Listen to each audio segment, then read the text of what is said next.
प्रिय भक्तजनों, पिछले अध्याय में आपने सुना देवी रति संबर नगर चली गईं और वहां पहुंचकर अपनी प्रियतम की प्रकट होने का इंतजार करने लगी। और अब आगे की कथा को श्रवण करते हैं। ब्रह्मा जी बोले, हे नारद जी, जब भगवान शंकर ने अपना तीसरा नेत्र खोलकर उसकी अग्नि से कामदेव को भस्म कर दिया, तो इस त्रिलोक के सभी चराचर जीव डर के मारे कांपने लगे और भय मुक्ति और महादेव जी के क्रोध को शांत कराने के लिए मेरे पास बड़ी आस्था के साथ आए।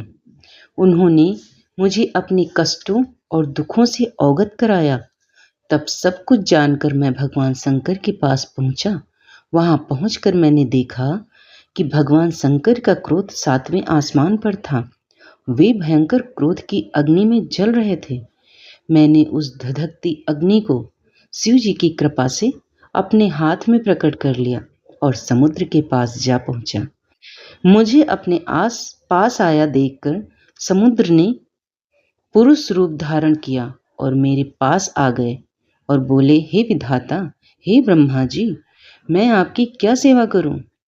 यह सुनकर ब्रह्मा जी कहने लगे, हे सागर, भगवान शिव शंकर ने अपनी तीसरी नेत्र की अग्नि से कामदेव को भस्म कर दिया है। इस क्रोधाग्नि से पूरा संसार जलकर राख हो जाएगा। इसी कारण मैं इस क्रोधाग्नि को रोककर आपके पास ले आया हूँ। हे सिंधुराज, मेरी आपसे एक विनम्र प्रार्थना है कि सृष्टि के प्रलय काल तक आप इसे अपने अंदर धारण कर लें। जब मैं आपसे इससे मुक्त करने के लिए कहूँ, तभी आप इस शिव क्रोधाग्नि का त्याग करना। आपको ही इसे भोजन और जल प्रतिदिन देना होगा तथा इसे अपने पास धरोहर के रूप में सुरक्षित रखना होगा। इस प्रकार मेरे कहे अनुसार समुद्र ने क्रोधाग्नि को अपने अंदर धारण कर लिया। उसके समुद्र में प्रविष्ट होते समय पवन के साथ बड़े बड़े आग के गोलों के रूप में क्रोधाग्नि समुद्र के पास धरोहर के रूप में सुरक्षित हो गई। तत्पश्चात मैं अपने लोक वापस लौट गया। ब्रह्मा जी कहते हैं, नारद, जब भगवान शिव ने अपना तीसरा नेत्र खोलकर उसकी अग्नि से कामदेव को भस्म कर दिया था, तब मैंने उस क्रोधाग्नि से भयभीत देवताओं सहित सभी प्राणियों को भय से मुक्त कराने के लिए उस अग्नि को शिव की आज्ञा से पकड़ लिया और उसे लेकर मैं समुद्र तट की ओर चल पड़ा। समुद्र को उस क्रोधाग्नि को सौंपकर मैं वापस अपने धाम लौट गया। तब पूरा जगत भय मुक्त होकर पहले की भांति प्रसन्न हो गया। नारद जी ने ब्रह्मा जी से पूछा, हे दयानिधे, आप मुझे ये बताइए कि कामदेव की भस्म हो जाने पर पार्वती देवी ने क्या किया? वे अपनी सखियों के साथ कहाँ गईं? हे प्रभु, कृपया मुझे इस बारे में भी बताइए। नारद जी की ये वचन सुनकर ब्रह्मा जी बोले, भगवान शंकर के तीसरे नेत्र से उत्पन्न अग्नि ने जब कामदेव को जलाकर भस्म कर दिया, तब पूरा आकाश गूंजने लगा। यह दृश्य देखकर देवी पार्वती और उनकी सखियां डरकर अपने घर को चली गईं। वहां पहुंचकर पार्वती जी ने सारा हाल अपने माता पिता को बताया, जिसे सुनकर उन्हें बड़ा आश्चर्य हुआ। अपनी पुत्री को विहल देखकर हिमालय को बहुत दुख हुआ। हिमालय ने पार्वती के आंसुओं को पोंछकर कहा, पार्वती, डरो मत और रो मत। अब तब हिमालय ने अपनी पुत्री को अनेकों प्रकार से सांत्वना दी। कामदेव को भस्म करने के उपरांत शिव जी वहां से अंतर ध्यान हो गए। तब शिव जी को वह ना पाकर पार्वती अत्यंत व्याकुल हो गई। उनकी नींद और चैन जाते रहे। वे दुखी और बेचैन रहने लगी। उन्हें कहीं भी सुख शांति का अनुभव नहीं होता था। तब उन्हें अपने रूप के प्रति भी शंका होती थी। पार्वती सोचती कि मैंने अपनी सखियों द्वारा समझाने पर भी कभी ध्यान नहीं दिया। देवी पार्वती सोते जागते, खाते पीते, नहाते धोते, चलते फिरते और अपनी सखियों के साथ होते हुए भी सिर्फ महादेव जी का ही ध्यान और चिंतन करती थी। इस प्रकार उनका मन शिव जी के विछोह की वेदना सहन नहीं कर पा रहा था। वे शारीरिक रूप से अपने पिता के घर और हृदय से भगवान शंकर के पास रहती थी। शोक में डूबी पार्वती बार बार मूर्छित होती जाती थी। इससे गिरिराज हिमालय और उनकी पत्नी मैना बहुत दुखी रहती थीं। वे पार्वती को समझाने की बहुत कोशिश करते थे, परंतु पार्वती का ध्यान शिव जी की ओर से जरा भी नहीं हटता था। वे देवर्षि नारद एक दिन देवराज इंद्र की इच्छा से आप घूमते हुए हिमालय पर्वत पर आए। तब शैलराज हिमालय ने आपका बहुत आदर सत्कार किया और आपका कुशल मंगल पूछा। आपको उत्तम आसन पर बिठाकर हिमालय ने सारा वृतांत सुनाया। हिमालय ने बताया कि किस प्रकार पार्वती जी ने महादेव जी की सेवा आरंभ की। इसके बाद अपनी पुत्री को के शिव पूजन से लेकर कामदेव के भस्म होने तक की सारी कथा आपको सुनाई। यह सब सुनकर आपने गिरिराज हिमालय से कहा कि आप भगवान शिव का भजन करें। तत्पश्चात हिमालय से विदा लेकर आप एकांत में गुमसुम बैठी देवी पार्वती के पास आ गए। तब उनका हित करने की इच्छा से आपने उन्हें इस प्रकार सत्य वचन कह आपने कहा, हे पार्वती, तुम मेरी बातें ध्यानपूर्वक सुनो। तुम्हारी यह दशा देखकर ही मैं तुमसे यह बात कह रहा हूँ। तुमने हिमालय पर्वत पर पधारे महादेव जी की सेवा की, परंतु तुम्हारे मन में कहीं न कहीं अहंकार का वास था। शिव भक्त वत्सल हैं। वे अपने भक्तों पर सदैव अपनी कृपा दृष्टि बनाए रखते हैं। वे विरक्त और महायोगी हैं।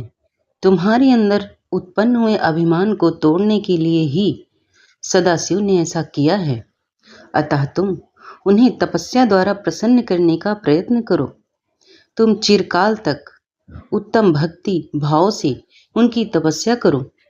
तुम्हारी तपस्या से प्रसन्न होकर महादेव जी निश्चय ही तुम्हें अपनी सहधर्मिणी बनाना स्वीकार करेंगे। यही शिव जी को पति रूप में प्राप्त करने का एकमात्र साधन है। हे नारद, आपकी यह बात सुनकर देवी शिवा हर्षित होते हुए इस प्रकार बोली, हे मुनि श्रेष्ठ, आप सब कुछ जानने वाले तथा इस जगत का उपकार करने वाले हैं। अतः आप शिव जी की आराधना के लिए मुझे कोई मंत्र प्रदान करें। तब आपने पार्वती को पंचाक्षर शिव मंत्र ओम नमः शिवाय का विधि पूर्वक उपदेश दिया। इसके प्रभाव का वर्णन करते हुए आपने कहा, यह मंत्र सब मंत्रों का राजा है और सभी कामनाओं को पूरा करने वाला है। यह मंत्र भगवान शिव को बहुत प्रिय है। यह साधक को भोग और मोक्ष प्रदान करने वाला है। इस पंचाक्षर मंत्र का विधि पूर्वक व नियम पूर्वक जाप करने से शिव जी के साक्षात दर्शन होते हैं। देवी, इस मंत्र का विधि पूर्वक जाप करने से तुम्हारे आराध्य देव करुणा निधान भगवान शिव शीघ्र ही तुम्हारे समक्ष प्रकट हो जाएंगे। अतः तुम शुद्ध हृदय से शिव जी के चरणों का चिंतन करती हुई इस महामंत्र का जाप करो। इससे तुम्हारे आराध्य देव संतुष्ट होकर तुम्हें दर्शन देंगे। अतः देवी पार्वती, तुम इस मंत्र को जपते हुए शिव जी की तपस्या करो। इससे महादेव जी वश में हो जाते हैं। उत्तम भाव से की गई तपस्या से ही मनोवांछित फलों की प्राप्ति होती है। ब्रह्मा जी बोले, नारद, तुम भगवान शिव के प्रिय भक्त हो। तुम अपनी इच्छा अनुसार जगत में भ्रमण करते हो। तुमने देवी पार्वती को सभी कुछ समझाकर देवताओं के हित का कार्य किया। तत्पश्चात तुम स्वर्गलोक को चले गए। तुम्हारी बात सुनकर देवी पार्वती बहुत प्रसन्न हुई। ब्रह्मा जी बोले, हे देवर्षि नारद, जब तुम पंचाक्षर मंत्र का उपदेश देकर उनके घर से चले आए तो देवी व पार्वती मन ही मन बहुत प्रसन्न हुई, क्योंकि उन्हें महादेव जी को पति रूप में प्राप्त करने का साधन मिल गया था। वे जान गई थी कि त्रिलोकीनाथ भगवान शिव को सिर्फ उनकी तपस्या करके ही जीता जा सकता है। तब मन ही मन तपस्या करने का निश्चय करके पार्वती अपनी पिता हिमराज और माता मैना से बोली कि मैं शिव जी की तपस्या करना चाहती हूँ। तप के द्वारा ही मेरे शरीर, स्वरूप, जन्म एवं वंश आदि की कृतकृत्यता होगी। इसलिए आप मुझे तप करने की आज्ञा प्रदान करें। उनकी तप करने की बात सुनकर पिता हिमालय ने सहर्ष आज्ञा प्रदान कर दी, परंतु माता मैना ने उन्हें घर से दूर वनों में जाकर तपस्या करने से रोका। पार्वती को रोकते हुए मैना के मुंह से उमा शब्द निकले, तभी से उनका नाम उमा हो गया। पार्वती के हट के सामने मैना कुछ न कर सकी। तब खुशी से उन्होंने पार्वती को तपस्या करने की आज्ञा प्रदान कर दी। तत्पश्चात माता पिता की आज्ञा पाकर देवी पार्वती खुशी से मन में शिव जी का स्मरण करते हुए अपनी सखियों को साथ लेकर तपस्या करने के लिए चली गईं। रास्ते में पार्वती ने सुंदर वस्त्रों का त्याग दिया तथा वत्कल और मृग चर्म को धारण कर लिया। उत्तम वस्त्रों का त्याग करने से उमारांत देवी गंगोत्री नामक तीर्थ की ओर चल दी, जिस स्थान पर भगवान शंकर ने घोर तपस्या की थी और जहां शिव जी ने कामदेव को भस्म कर दिया था। वह स्थान गंगावतरण तीर्थ के नाम से प्रसिद्ध है। वहीं पर देवी पार्वती ने तप करने का निश्चय किया। गौरी के यहाँ तपस्या करने से ही यह पर्वत गौरी शिखर के नाम से प्रसिद्ध हुआ है। उस स्थान पर पार्वती ने अनेक फलों के वृक्ष लगाए। तत्पश्चात पृथ्वी को शुद्ध करके वेदी बनाकर अपनी इंद्रियों को वश में करके मन को एकाग्र कर कठिन तपस्या करनी आरंभ कर दी। देवी तपस्या ऋषि मुनियों के लिए भी दुष्कर थी। भयंकर गर्मी के दिनों में पार्वती अपने चारों ओर अग्नि जलाकर बीच में बैठकर ओम नमः शिवाय का जाप करती थी। वर्षा ऋतु में वे किसी चट्टान पर अथवा वेदी पर बैठकर निरंतर जलधारा से भीगती हुई शांत भाव से मंत्र जपती रहती थी। सदियों में बिना कुछ खाए ठंडे जल में बैठकर पंचाक्षर मंत्र का जाप करती थी। कभी कभी तो पूरी रात बर्फ की चट्टान पर बैठकर ध्यान करती थी। सब कुछ भूल कर वे भगवान शिव के ध्यान में मग्न होकर उनका ध्यान करती रहती थी। समय मिलने पर अपने द्वारा लगाए गए वृक्षों को पानी देती थी। शुद्ध हृदय वाली पार्वती आंधी तूफान, कड़ाके की सर्दी, मूसलाधार वर्षा तथा तेज धूप की परवाह किए बगैर निरंतर मनोवांछित फलों के दाता भगवान शिव का ध्यान करती रहती थी। उन पर अनेक प्रकार के कष्ट आए, परंतु उनका मन शिव जी के चरणों में ही लगा रहा। तपस्या के पहले वर्ष में उन्होंने केवल फलाहार किया, दूसरे वर्ष में केवल पेड़ के पत्तों को ही खाती थीं। इस प्रकार तपस्या करते करते अनेकानेक वर्ष बीतते गए। देवी पार्वती ने सब कुछ खाना पीना छोड़ दिया था। अब वे केवल निराहार रहकर शिव जी की आराधना करती थीं। तब भोजन हेतु पर्ण का भी त्याग कर देने के कारण देवताओं ने उन्हें अर्पणा नाम दिया। तत्पश्चात देवी पार्वती एक पैर पर खड़ी होकर ओम नमः शिवाय का जाप करने लगी। उनके शरीर पर वलकल वस्त्र थे तथा मस्तक पर जटाएं थी। इस प्रकार उसे उस तपोवन में भगवान शिव की तपस्या करते करते 3000 वर्ष बीत गए। 3000 वर्ष बीत जाने पर देवी पार्वती को चिंता सताने लगी। वे सोचने लगी कि क्या इस समय महादेव जी यह नहीं जानते हैं कि मैं उनके लिए ही तपस्या कर रही हूँ? फिर क्या कारण है कि वे मेरे पास अभी तक नहीं आए? वेदों की महिमा तो यही कहती है कि भगवान शंकर सर्वज्ञ, सर्वात्मा, सब कुछ जानने वाले हैं, सभी ऐश्वर्य को प्रदान करने वाले हैं, सबके मन की बातों को सुनने वाले हैं, मनोवांछित वस्तु प्रदान करने वाले तथा समस्त दुखों को दूर करने वाले हैं, तब क्यों वे अपनी कृपा दृष्टि से मुझ दीन को कृतार्थ नहीं करते हैं। मैंने अपनी सभी इच्छाओं और कामनाओं को त्याग कर अपना ध्यान भगवान शिव में लगाया है। भगवान, यदि मैंने पंचाक्षर मंत्र का भक्ति पूर्वक जाप किया है तो महादेव आप मुझ पर प्रसन्न हो। इस प्रकार हर समय पार्वती शिव जी के चरणों के ध्यान में ही मग्न रहती थी। जगदम्बा माँ का साक्षात अवतार देवी पार्वती की वह तपस्या परम आश्चर्यजनक थी। उनकी तपस्या सभी को मुग्ध करने वाली थी। उनके तप की महिमा के फलस्वरूप प्राणी और जानवर उनके ध्यान में बाधा नहीं बनते थे। उनकी तपस्या के परिणाम स्वरूप वहां एक वातावरण बड़ा मनोहर हो गया था। वृक्ष सदा फलों से लदे रहते थे।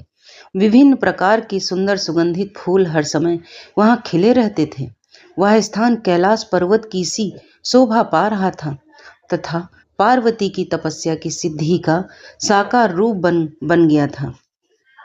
ब्रह्मा जी कहते हैं, मुनीश्वर, भगवान शिव को पति रूप में प्राप्त करने के लिए पार्वती को तपस्या करते करते अनेक वर्ष बीत गए, परंतु भगवान शिव ने उन्हें वरदान तो दूर अपने दर्शन तक न दिए। तब पार्वती के पिता हिमाचल, उनकी माता मैना और मेरु एवं मंदराचल ने आकर पार्वती को बहुत समझाया तथा उनसे वापस घर लौट चलने का अनुरोध किया। तब उन सब की बात सुनकर देवी पार्वती ने विनम्रता पूर्वक कहा, हे पिताजी और माताजी, क्या आप लोगों ने मेरे द्वारा की गई प्रतिज्ञा को भुला दिया है? मैं भगवान शिव को अवश्य ही अपनी तपस्या द्वारा प्राप्त करूंगी। आप निश्चित होकर अपने घर लौट जाएं। इसी स्थान पर महादेव जी की ने क्रोधित होकर कामदेव को भस्म कर दिया था और वनों को अपनी क्रोधा अग्नि में भस्म कर दिया था। उन त्रिलोकीनाथ भगवान शंकर को मैं अपनी तपस्या द्वारा यहाँ बुलाऊंगी। आप सभी ये जानते हैं कि भक्त वत्सल भगवान शिव को केवल भक्ति से ही वश में किया जा सकता है। अपने पिता, माता और भाइयों से ये वचन कहकर देवी पार्वती चुप हो गईं। उन्हें समझाने आए उनके सभी परिजन उनकी प्रशंसा करते हुए वापस अपने घर लौट गए। अपने माता पिता के लौटने के पश्चात देवी पार्वती दोगुने उत्साह के साथ पुनः तपस्या करने में लीन हो गईं। उनकी अद्भुत तपस्या को देखकर सभी देवता, असुर, मनुष्य, मुनि आदि सभी चराचर प्राणियों सहित पूरा त्रिलोक संतृप्त हो उठा। देवता समझ नहीं पा रहे थे कि पूरी प्रकृति क्यों उद्विग्न है, अशांत है। यह जानने के लिए कि इंद्र व सब देवता गुरु बृहस्पति के पास गए। तत्पश्चात वे सभी मुझ विधाता की शरण में सुमेरु पर्वत पर पहुंचे। वहां पहुंचकर उन्होंने मुझे हाथ जोड़कर प्रणाम किया तथा मेरी स्तुति की। तब वे मुझसे पूछने लगे कि हे प्रभु, इस जगत के संतृप्त होने का क्या कारण है?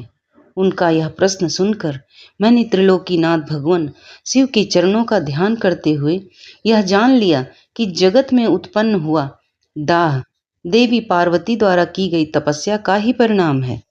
अतः सब कुछ जान लेने के उपरांत मैं इस बात को श्री हरि विष्णु को बताने के लिए देवताओं के साथ क्षीरसागर को गया। वहां श्री हरि सुखद आसन पर विराजमान थे। मुझ सहित सभी देवताओं ने विष्णु जी को प्रणाम कर उनकी स्तुति करना आरंभ कर दिया। तत्पश्चात मैंने श्री हरि से कहा, हे हरि, देवी पार्वती के उग्र तप से संतृप्त होकर हम सभी आपकी शरण में आए हैं। हम सब की रक्षा कीजिए, भगवान हमें बचाइए। हमारी करुणा पुकार सुनकर शेष सैया पर बैठे श्री हरि बोले, आज मैंने देवी पार्वती की इस घोर तपस्या का रहस्य जान लिया है, परंतु उनकी इच्छा को पूरा करना हमारे वश की बात नहीं है। अतः हम सब मिलकर त्रिलोकीनाथ भगवान शिव के पास चलते हैं। केवल वे ही हैं जो इस विकट स्थिति से उबार सकते हैं। देवी पार्वती तपस्या के माध्यम से भगवान शिव को पति रूप में प्राप्त करना चाहती हैं। इसलिए भगवान शिव से यह प्रार्थना करनी चाहिए कि देवी पार्वती से विधिवत विवाह कर लें। हम सभी को इस विश्व का कल्याण करने के लिए भगवान शिव से पार्वती का पाणी ग्रहण करने का अनुरोध करना चाहिए। भगवान भगवान विष्णु की बात सुनकर सभी देवता भयभीत हुए। बोले, भगवान शिव बहुत क्रोधित और हठी हैं। उनके नेत्र काल की अग्नि के समान दीप्त हैं। हम भूल कर भी भगवान शंकर के पास नहीं जाएंगे। उनका क्रोध सहा नहीं जाएगा। उन्होंने कामदेव को भस्म कर दिया था। हमें डर है कि कहीं क्रोध में वे हमें भी भस्म ना कर दें। हे नारद, इंद्रादि देवताओं की बात सुनकर लक्ष्मीपति श्री हरि बोले, तुम सब मेरी बातों को ध्यानपूर्वक सुनो। भगवान शिव समस्त देवताओं के स्वामी और भयों का नाश करने वाले हैं। तुम सबको मिलकर कल्याणकारी भगवान शिव की शरण में जाना चाहिए। भगवान शंकर पुराण पुरुष, सर्वेश्वर और परम तपस्वी हैं। हमें उनकी शरण में जाना ही चाहिए। भगवान विष्णु के इन वचनों को सुनकर सब देवता त्रिलोकीनाथ भगवान शिव का दर्शन करने के लिए उस स्थान की ओर चल पड़े जहां महादेव जी तपस्या कर रहे थे। उस मार्ग में ही देवी पार्वती उत्तम तपस्या में लीन थी। उनके तप को देखकर सभी देवताओं ने प्रसन्नतापूर्वक उन्हें दोनों हाथ जोड़कर नमस्कार किया।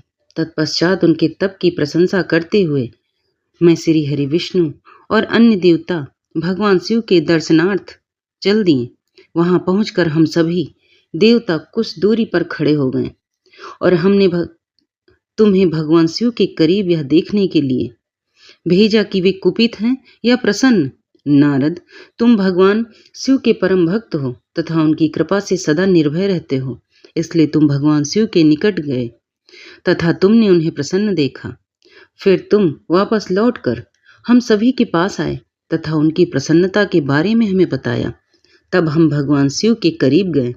भगवान शिव सुखपूर्वक प्रसन्न मुद्रा में बैठे थे।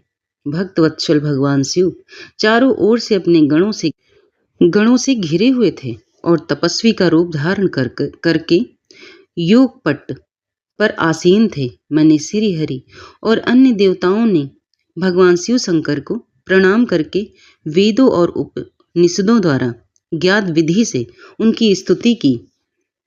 ब्रह्मा जी कहते हैं, हे नारद, देवताओं ने वहां पहुंचकर भगवान शिव को प्रणाम करके उनकी स्तुति की। वहां उपस्थित नंदीश्वर भगवान शिव से बोले, प्रभु, देवता और मुनि संकट में पड़कर आपकी शरण में आए हैं। सर्वेश्वर, आप उनका उद्धार करें। दयालु नंदी के इन वचनों को सुनकर भगवान शिव ने धीरे धीरे आंखें खोल दी। समाधि से विरत होकर परम ज्ञानी परमात्मा भगवान शंकर देवताओं से बोले, हे ब्रह्मा जी, हे श्री हरि विष्णु एवं अन्य देवताओं, आप सब यहाँ एक साथ क्यों आए हैं? आपके आने का क्या प्रयोजन है? आप सभी को साथ देखकर लगता है कि अवश्य ही कोई महत्वपूर्ण बात है, अतः आप मुझे उस बात से अवगत कराएं। भगवान शंकर के ऐसे वचन सुनकर सभी देवताओं का भय पूर्णतः दूर हो गया और वे प्रसन्न होकर भगवान विष्णु को देखने लगे। तब श्री हरि विष्णु सभी देवताओं और प्रतिनिधित्व करते हुए भगवान शिव से बोले, भगवान शंकर, तारकासुर नामक दानव ने सभी देवताओं को बहुत दुखी कर रखा है। उसने हमें अपने अपने स्थानों से भी निकाल दिया है। यही सब बताने के लिए हम सब देवता आपके पास आए हैं। भगवान ब्रह्मा जी द्वारा प्राप्त वरदान के फलस्वरूप उस तारकासुर की मृत्यु आपके पुत्र के द्वारा निश्चित है। हे स्वामी, आप उस दुष्ट का नाश कर हम सब की रक्षा करें, हम सबका उद्धार कीजिए। प्रभु, आप हिमालय पुत्री पार्वती का पाणी ग्रहण कीजिए। आपका विवाह ही हमारे कष्टों को दूर कर सकता है। आप भक्त वत्सल हैं। अपने भक्तों के दुखों को दूर करने के लिए आप देवी पार्वती से शीघ्र विवाह कर लीजिए। विष्णु जी के ये वचन सुनकर भगवान शिव बोले, देवताओं, यदि मैं आपके कहे अनुसार परम सुंदरी देवी पार्वती से विवाह कर लूं, तो इस धरती पर सभी मनुष्य, देवता और मनुष्य कामी हो जाएंगे। तब वे परमार्थ पद पर नहीं चल सकेंगे। देवी दुर्गा अपने विवाह से कामदेव को पुनः जीवित कर देंगी। मैंने कामदेव को भस्म करके देवताओं के हित का ही कार्य किया था। सभी देव निष्काम भाव से उत्तम तपस्या कर रहे थे ताकि विशिष्ट प्रयोजन को पूर्ण कर सकें। कामदेव के न होने से सभी देवता निर्विकार शांत भाव से समाधि में ध्यान मग्न होकर बैठ सकेंगे। काम से क्रोध होता है, क्रोध से मोह हो जाता है और मोह के फलस्वरूप तपस्या नष्ट हो जाती है। इसलिए मैं तो आप सबसे भी यही कहता हूँ कि आप भी काम और क्रोध को त्याग कर तपस्या करें। ब्रह्मा जी बोले, हे नारद, त्रिलोकीनाथ भगवान शिव के मुख से इस प्रकार की बातें सुनकर हम सभी हतप्रभ से उन्हें देखते रहे और वे हम सब देवताओं और मुनियों को निष्काम होने का उपदेश देकर चुपचाप हो गए और पुनः पहले की भांति सुस्थिर होकर ध्यान में लीन हो गए। भगवान शिव ब्रह्मा स्वरूप आत्मचिंतन में लग गए। श्री हरि विष्णु सहित अन्य देवताओं ने जब परमेश्वर शिव को ध्यान में मग्न देखा, तब सब देवता नंदीश्वर से कहने लगे, नंदीश्वर जी, हम अब क्या करें? हमें भगवान शिव को प्रसन्न करने का कोई मार्ग सुझाइए। तब नंदीश्वर सभी देवताओं को संबोधित करते हुए बोले, आप भक्त वत्सल भगवान शिव की प्रार्थना करते रहो, वे सदैव ही अपने भक्तों के वश में रहते हैं। तब नंदीश्वर की बात सुनकर देवता पुनः भगवान शिव की स्तुति करने लगे। वे बोले, हे देवाधिदेव महादेव, करुणा निधान भगवान शिव शंकर, हम दोनों हाथ जोड़कर आपकी शरण में आए हैं। आप हम सबके सभी दुखों और कष्टों को दूर कीजिए, हम सबका उद्धार कीजिए। इस प्रकार देवताओं ने भगवान शिव की अनेकों बार स्तुति की। इसके बाद भी जब भगवान ने आंखें नहीं खोली, तब सब देवता उनकी करुण स्वर से स्तुति करते हुए रोने लगे।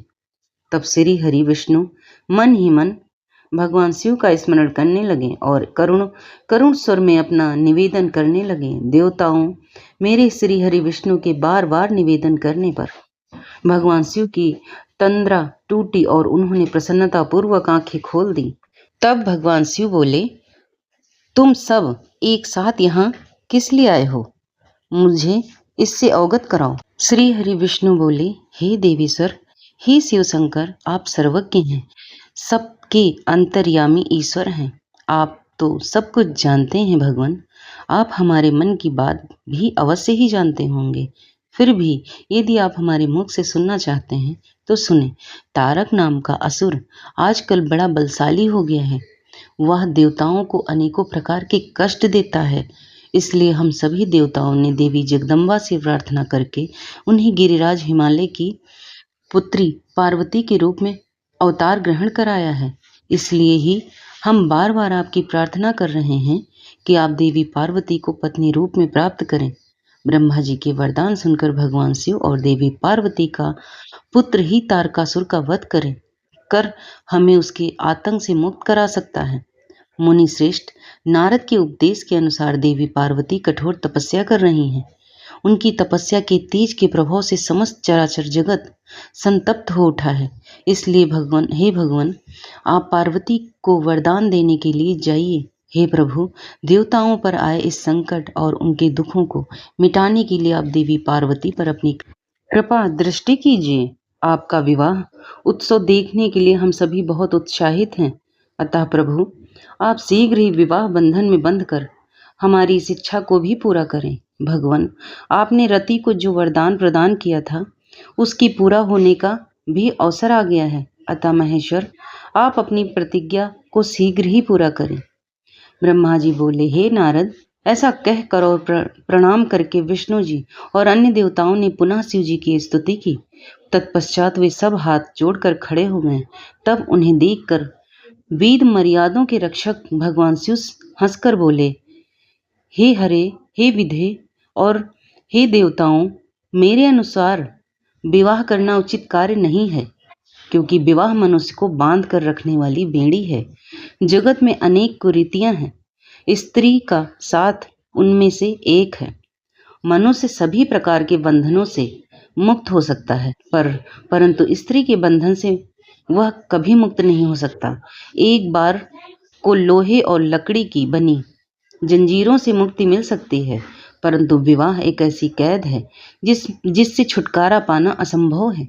विवाह मन को विषयों के वशीभूत कर देता है, जिससे मोक्ष की प्राप्ति असंभव हो जाती है। मनुष्य यदि सुख की इच्छा रखता है तो उसे इन विषयों को त्याग देना चाहिए। विषयों को विष के समान माना जाता है। इन सब बातों का ज्ञान होते हुए भी मैं आप सबकी प्रार्थना को सफल करूंगा, क्योंकि मैं सदैव ही अपने भक्तों के अधीन रहता हूँ। मैंने अपने भक्तों की रक्षा के लिए अनेक कष्ट सहे हैं। हे हरे और हे विधे, आप तो सब कुछ जानते हैं। मेरे भक्तों पर जब जब विपत्ति आती है तब तब मैं उनके सभी कष्टों को दूर करता हूँ। भक्तों के अधीन होने के कारण मैं उनके हित में अनुचित कार्य भी कर बैठता हूँ। भक्तों के दुखों को मैं हमेशा दूर करता हूँ। तारकासुर ने तुम्हें जो दुख दिए हैं उन्हें मैं भली भांति जानता हूँ। उनको मैं अवश्य ही दूर करूँगा। जैसा कि आप सभी जानते हैं, मेरे मन में विवाह करने की कोई इच्छा नहीं है, फिर भी पुत्र प्राप्ति हेतु मैं देवी पार्वती का पाणी ग्रहण अवश्य करूँगा। अब तुम सब देवता निर्भय और निडर होकर अपने अपने धाम को लौट जाओ। मैं तुम्हारे कार्य की सिद्धि अवश्य करूँगा, इसलिए अपनी सभी चिंताओं को त्याग कर सभी सहर्ष अपने घर जाओ। ऐसा कहकर भगवान शिव शंकर पुनः मौन हो गए और समाधि में बैठकर ध्यान में मग्न हो गए। तत्पश्चात विष्णु जी और मैं देवराज इंद्र सहित सभी देवता अपने अपने धामों को खुशी से लौट आए। तो प्रिय भक्तजनों, आज की कथा यहीं से समाप्त होती है और आगे क्या हुआ, आगे की कथा जानने के लिए जरूर अगला अध्याय सुनिएगा। और अगर पसंद आए तो चैनल को लाइक शेयर सब्सक्राइब जरूर कर लीजिएगा।